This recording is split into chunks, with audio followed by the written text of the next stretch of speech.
బోధిధర్మ వన సంజీవిని ప్రేక్షకులకు అందరూ నమస్కారాలు. గులేబకావళి మన పురాణాల్లో ఎక్కువ వస్తుంది. అదేవిధంగా మరి ఆంధ్రుల అభిమాని ఎన్టీ రామారావు గారు కూడా గులేబకావళి అనే సినిమా తీసి ఉన్నారు. గులేబకావళి అంటే ఒక ఒక మొక్క జాతికి చెందినది. ఇది ఈ ఒక అమరకంటక అంటే నర్మదా నది పుట్టినటువంటి ప్లేస్లో ఉన్నటువంటి మొక్క. ఇది ఎండమిక్. ఎండేంజర్డ్ అంటే అంతరించిపోతుంది. ఎండమిక్ అంటే ఒక ప్రాంతానికి మాత్రమే పరిమితమైనటువంటి చెట్లని జాతుల్ని ఎండమిక్ అంటాం. ఎండమిక్ అంటే ఆస్ట్రేలియాలో మాత్రం ఉండే కంగారు ఎండమిక్ అంటే మీకు అర్థమవుతుందని చెప్తున్నాను. ఈ గులేబకావళి మొక్కని మీకు చూపించబోతున్నాం రండి. ఇది పురాణాల్లో ఉన్నటువంటి గులేబకావళి.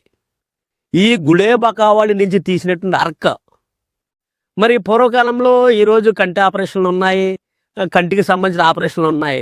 కంటికి సంబంధించి ఏదైనా పసర్లు వేస్తే నాటు వైద్యం అని అంటారు. కానీ వేల సంవత్సరాల క్రితమే కంటి పొరలు పోవడానికి, కంటి సమస్యలు పోవడానికి దీన్ని ఉపయోగిస్తారు. అంటే ఇదేంటంటే దీని నుంచి తీసినటువంటి అర్క, దీని యొక్క పతాల నుంచి తీసినటువంటి అర్క కంటి సమస్యల్ని, కంటికి సంబంధించినటువంటి కంటికి నీరు గారడం కానీ, పుసి కట్టడం కానీ, కంటికి సంబంధించినటువంటి ఏ వ్యాధులైనా సరే సమూలంగా నాశనం చేయడానికి ఈ అర్కని ఏం వాడతారో ఇది అరుదైందనమాట. అంటే ఒక ప్రాంతంలో మాత్రమే ఉన్నటువంటి మొక్కలు, ఈ మొక్కలు అనేది ఒక టెంపరేచర్ ఉన్నప్పుడు మాత్రమే పెరుగుతాయి.